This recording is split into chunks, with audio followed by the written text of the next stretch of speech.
তালের বড়া আজকে আমরা বানাবো তালের বড়া।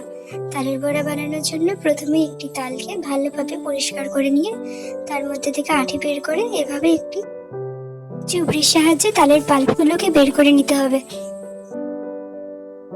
এরপর আগে থেকে ভিজিয়ে রাখা চালগুলো ভালোভাবে গুঁড়ো করে নিতে হবে।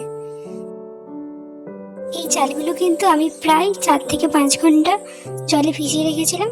তারপর একটি শুকনো কাপড়ে কিছুক্ষণের জন্য চালগুলোকে মেলে দিয়েছিলাম, যাতে চালের মধ্যে থেকে সমস্ত জল শুকিয়ে যায়। এরপর দেখুন একটি পাত্রে প্রায় 4 কাপের মতো চালের গুঁড়ি আর তার সাথে 2 কাপ ময়দা নিয়েছি।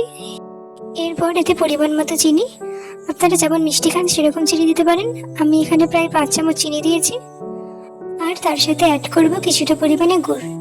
আমি এখানে আখের গুড় দিচ্ছি প্রায় 4 চামচের মতো। পর দেব তাল। আমি কিন্তু এখানে আমার পরিমাণ মতো তাল দিয়েছি, ওই ধরুন প্রায় 3 কাপের মতো তাল এখানে দিয়েছি। এরপর কিন্তু এটাকে ভালোভাবে মেখে নিতে হবে। আপনারা যদি এখানে চালের গুঁড়ি না দেন তার পরিবর্তে সুজি দিতে পারেন, তবে যতটা পরিমাণে ময়দা নেবেন সেই পরিমাণে সুজি ব্যবহার করতে হবে। এই দেখুন তালের বড়াটা কিন্তু ভালোভাবে ফাটানো হয়ে গেছে। আর হ্যাঁ, আমি কিন্তু এখানে স্বাদ মতো লবণ দিয়েছিলাম, আপনারাও কিন্তু লবণ দিয়ে দেবেন।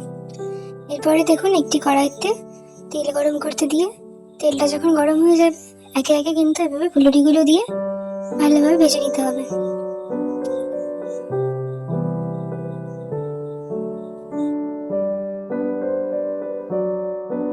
বড়াগুলো ভাজার সময় কিন্তু গ্যাসের ফ্লেমটা মিডিয়াম রাখতে হবে।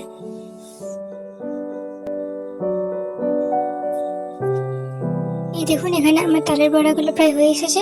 একটু লাল হয়ে গেলে আমরা তালের বড়াগুলো নামিয়ে নেব। এইভাবেই তালের বড়াগুলো বাড়িতে বানিয়ে খেয়ে দেখুন, দারুণ খেতে হয়। এই দেখুন তালের বড়াগুলো কিন্তু এখন পুরো রেডি। এইভাবে প্রত্যেকটা করে তালের বড়া ভেজে নেব। তালের বড়া ভাজা কমপ্লিট। আজকের মতো ভিডিওটা এখানে শেষ করছি। বাই।